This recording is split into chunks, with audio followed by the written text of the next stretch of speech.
अकोला शहरातील टॉवर चौक उड्डाण पुलावरील अनेक एक्सपान्शन जॉईंटमध्ये गॅप निर्माण झाल्यानं वाहन चालकांच्या सुरक्षितेचा प्रश्न ऐरणीवर आलाय। या गॅपमुळे दुचाकी आणि चारचाकी वाहनांना धक्के बसत असून अपघाताचा धोका वाढलाय। त्यामुळे सार्वजनिक बांधकाम विभागानं तातडीनं पाहणी करून आवश्यक दुरुस्ती करावी अशी मागणी नागरिकांकडून होत आहे। अकोला शहरातील टॉवर चौक उड्डाणपुलावरील अनेक एक्सपान्शन जॉईंटमध्ये गॅप निर्माण झाल्याचं निदर्शनास आलं आहे। या गॅपमुळे पुलावरून जाणाऱ्या दुचाकी आणि चारचाकी वाहनांना जोराचे धक्के बसत असून वाहन चालकांना मोठी कसरत करावी लागत आहे। विशेषतः रात्रीच्या वेळी गॅप सहज लक्षात न आल्यानं अपघाताचा धोका अधिक वाढत असल्याची नागरिकांची तक्रार आहे। दिवसेंदिवस या समस्येची तीव्रता वाढत असल्यानं वाहन चालकांमध्ये चिंतेचं वातावरण आहे।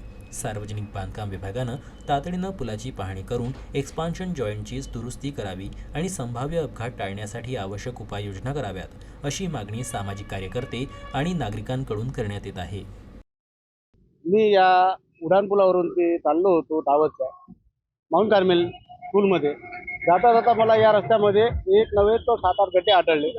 एक मोठा इतका गड्डा दिसला की त्या गड्ड्यामध्ये आम्ही थांबलो आणि थांबल्यानंतर बघितलं की बा काय आहे एवढा मोठा।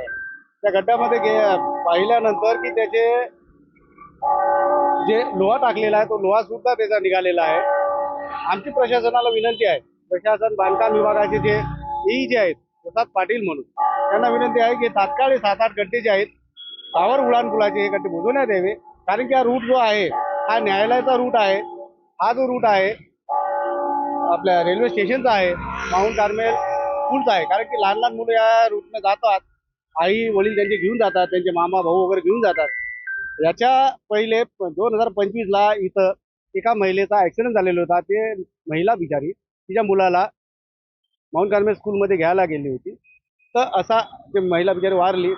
असा अनर्थ घडला नाही पाहिजे, असे ॲक्सिडेंट झाले नाही पाहिजेत। त्यासाठी प्रशासनाला आमची विनंती आहे, कारण की पावसाळ्याचे दिवस आहेत, हे तात्काळ बुजवण्यात यावे हे नागरिकांची विनंती आहे।